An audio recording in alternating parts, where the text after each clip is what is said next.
अखिलेश जैसा पढ़ा लिखा व्यक्ति काहे को इंडिया का अंग बन रहा है? क्या इंडिया के चक्कर में पड़ा हुआ है?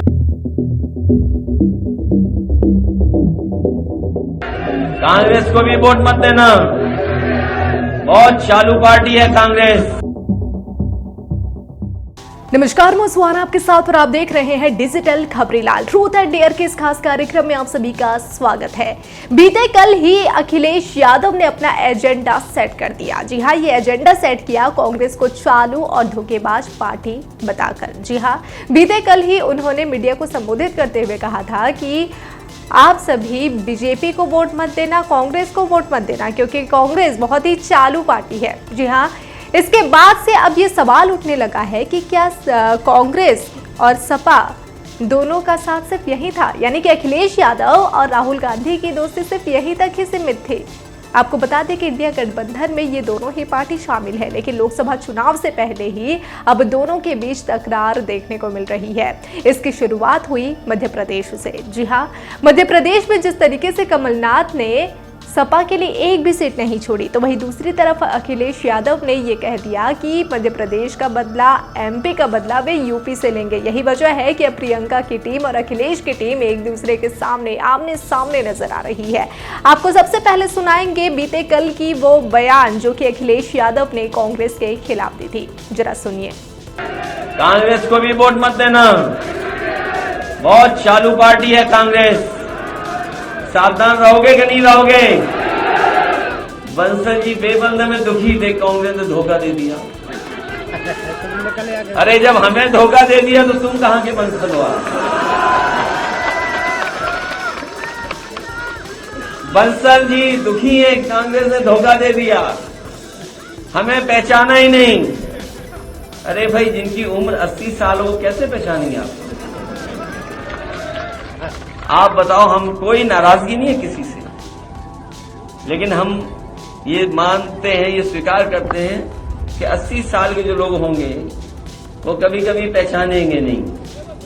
ये गलती हमारी है कि 80 साल के लोगों पे हम लोग भरोसा कर लिए कि वो हमें पहचान रहे होंगे।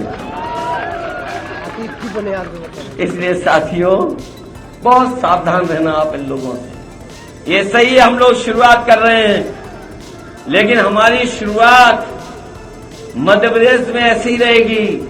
लगातार हम लोग काम करते रहेंगे और हमें भरोसा अपने बुजुर्गों पे भी है, नौजवानों पे भी है कि ये नौजवान हमारी मदद करेंगे, क्योंकि इनका हमारा साथ बहुत लंबा रहेगा।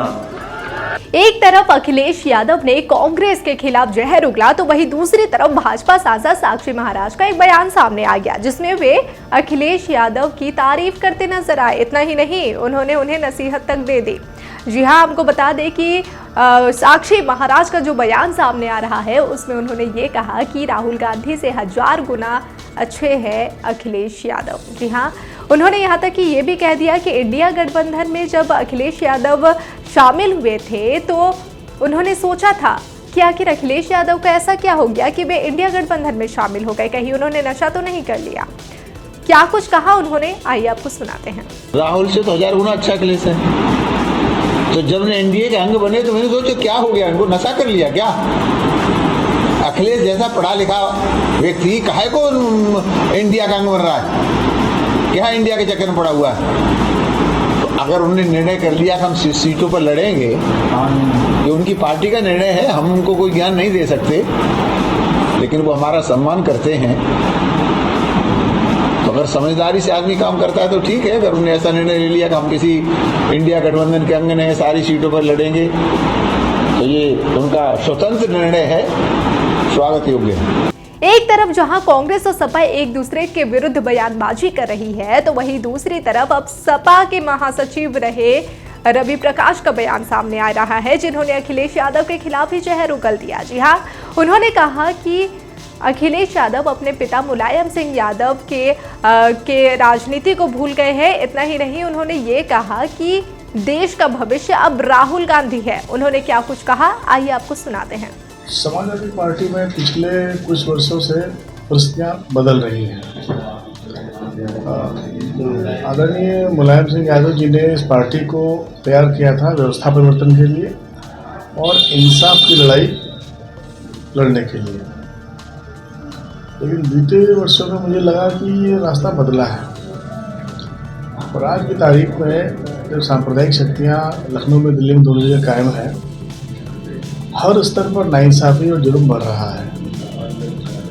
लेकिन उससे लड़ने की बजाय, उसके खिलाफ निर्णायक संघर्ष करने की बजाय, जनता की ताकत बनने की बजाय जो जिम्मेदार लोग हैं वो भ्रष्ट अधिकारियों से मिली भगत करके बैठ गए हैं।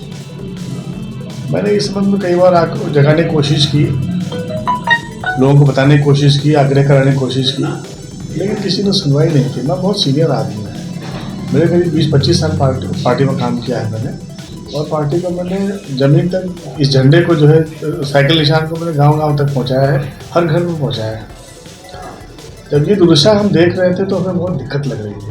हमने माननीय अध्यक्ष जी को बताने का प्रयास किया, पता नहीं किन कारणों से वो इसको संज्ञान ले नहीं पाए, और अब यहाँ पर बहुत ही अपमानजनक परिस्थितियाँ हमारे लिए बन रही हैं। तो इन हालात में मुझे बेहतर लगा कि मैं छुट्टी ले लूँ और अपना काम करूँ। जैसे कि जो है बाल गोविंद वर्मा जी और उषा वर्मा जी, ये सब जो है कांग्रेस में थे, तो अभी आप कांग्रेस में वापसी आ रहे हैं, तो उसमें आपको क्या कहना है? जी, लोग उनसे संपर्क किया है, कांग्रेस में हमारी बैकग्राउंड रही है, और जो पुराने लोग हैं वो मुझसे संपर्क कर रहे हैं, और हम अपने सभी साथियों के साथ मिल करके बहुत उम्मीद विचार करने के बाद में इस पर फैसला करेंगे। अभी जो पद, एक जो पार्टी में पद होता है, तो अभी कांग्रेस में कोई पद आपको मिल रहा है या? देखिए, मैं कोई पद का महत्वाकांक्षी नहीं हूँ। पद तो जैसे मैं राष्ट्रीय महासचिव था, मैं अखिलेश जी को वापस कर आया था। एक मीटिंग में जब मुझे लगा कि वो बातों को संज्ञान नहीं ले रहे हैं, तो मैंने महासचिव का इस्तीफा लिखकर उनको वहीं दे दिया था।